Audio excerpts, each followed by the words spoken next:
জয় কৃষ্ণগুৰু। গুৰু বন্দনা কৰাৰ আগতে গুৰু বিষয়ে দুআষাৰ ক'ব লাগে।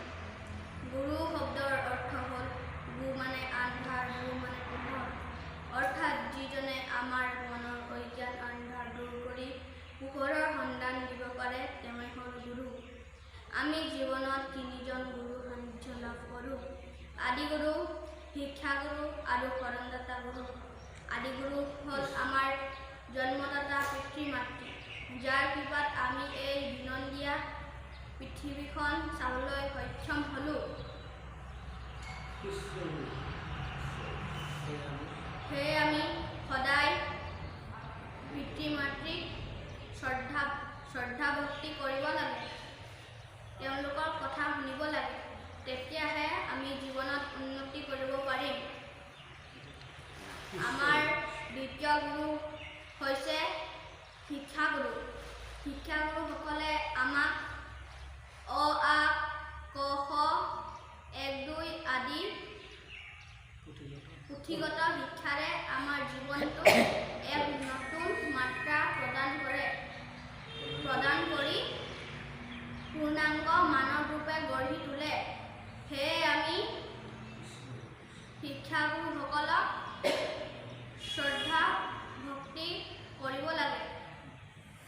আমাৰ তৃতীয় গুৰু হৈছে শৰণদাতা গুৰু,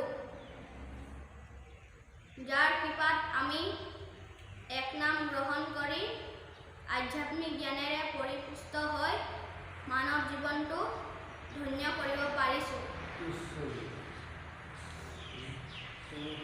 তেওঁৱেই হ'ল পৰম গুৰু, জগতৰ গুৰু, কৃষ্ণগুৰু, ঈশ্বৰ। সেয়ে আমি তেওঁৰ শ্ৰীচৰণত এটি গুৰু বন্দনাৰে প্ৰাৰ্থনা আগবঢ়াব লৈছোঁ। কৃপা জয়। যাহাৰ কৃপাত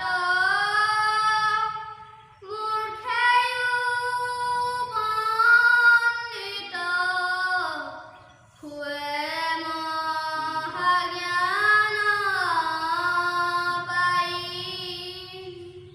नाखिलाय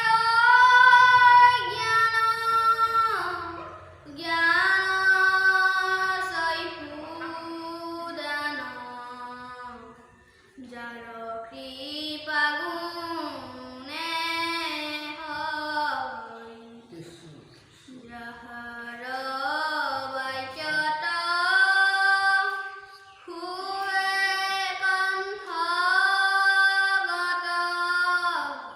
সমস্ত শাস্ত্ৰৰ সাৰ,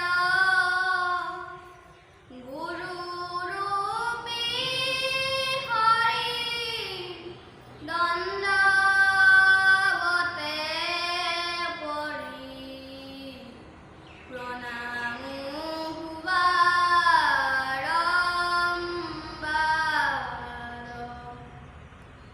তোমাৰ মায়ায়ে মোক ভাজিব চৈ, নাপাৱয় পাৰাপাৰ, গুৰুৰূপ ধৰি জগত মুৰাৰী, কৃপায়ে কৰা উদ্ধাৰ, সংসাৰৰ সাৰ, চৰিত্ৰ তোমাৰ, তুমি ব্ৰহ্ম সনাতন, বিশ্ববিমোহন ৰূপ দৰ্শন,